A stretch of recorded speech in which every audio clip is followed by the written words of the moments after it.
Assalamualaikum warahmatullahi wabarakatuh. Perkenalkan, nama saya Zaskia Aldeo, NIM 200423110 dalam mata kuliah Sistem Administrasi Negara. Pada presentasi kali ini, saya akan mempresentasikan tentang perencanaan pembangunan.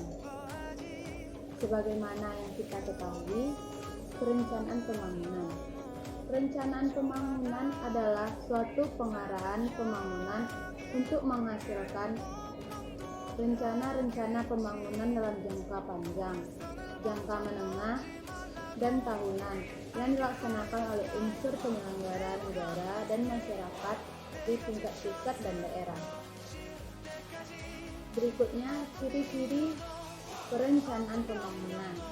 Ciri-ciri perencanaan pembangunan dibagi atas 5.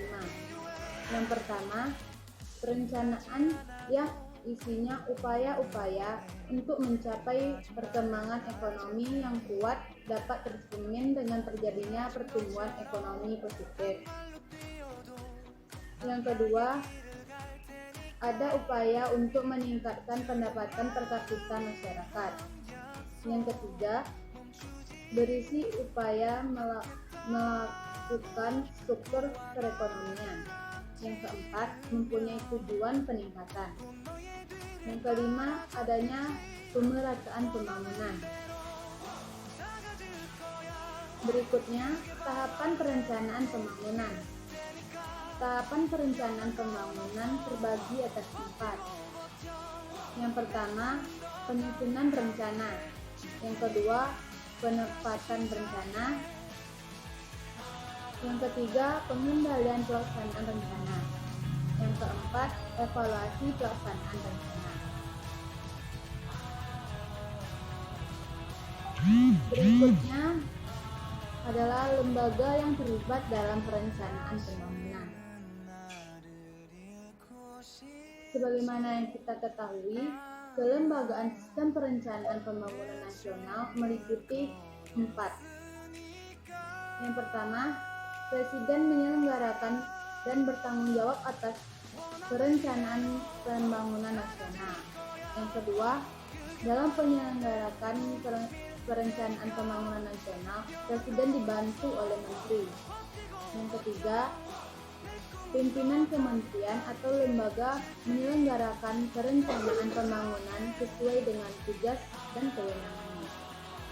Yang keempat, Gubernur selaku wakil pemerintah pusat mengkoordinasikan pelaksanaan perencanaan tugas-tugas konsentrasi dan tugas pembantuan. Berikutnya adalah hubungan pemerintah, swasta, masyarakat dalam perencanaan pembangunan.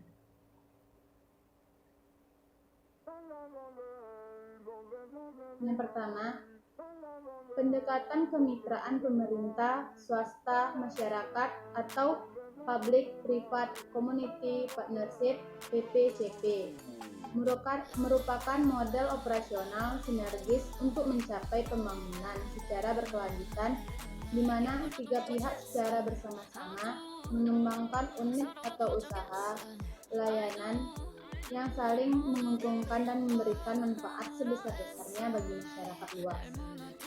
Yang kedua, dalam kerangka tersebut, sektor swasta akan mendapatkan keuntungan dalam jangka panjang dengan inklusivitas berimbang antara rantai produsen dan konsumen. Sektor pabrik akan mendapatkan keuntungan dengan tambahan sumber daya dan nilai investasi serta keterjaminan partisipasi dan kepemilikan para pihak. Sedangkan masyarakat akan memperoleh manfaat dengan perolehan keterampilan, pengetahuan, dan teknologi baru.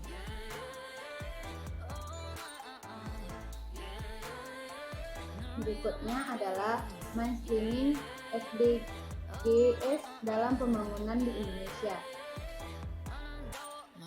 Sebagaimana yang kita ketahui, Sustainable Development Goals atau SDGs merupakan kelanjutan dari Millennium Development Goals atau MDGs yang berakhir pada tahun 2015. MDGs merupakan hasil kesepakatan para kepala negara dan perwakilan dari 189 negara dalam Sidang Persatuan Bangsa-Bangsa di New York pada bulan September tahun 2000 yang menegaskan kepedulian utama masyarakat dunia untuk bersinergi dalam mencapai tujuan pembangunan milenium pada tahun 2015.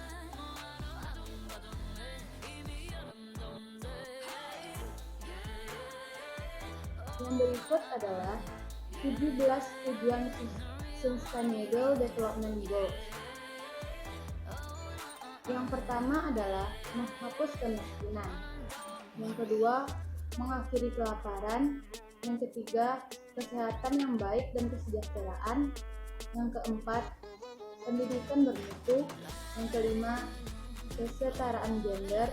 Yang keenam, akses air bersih dan sanitasi.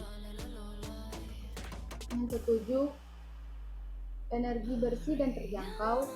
Yang delapan, pekerjaan layak dan pertumbuhan ekonomi. Yang kesembilan, infrastruktur industri dan inovasi. Yang ke-10, mengurangi ketimpangan. Yang ke-11, kota dan komunitas yang berkelanjutan. Yang ke-12, konsumsi dan produksi yang bertanggung jawab.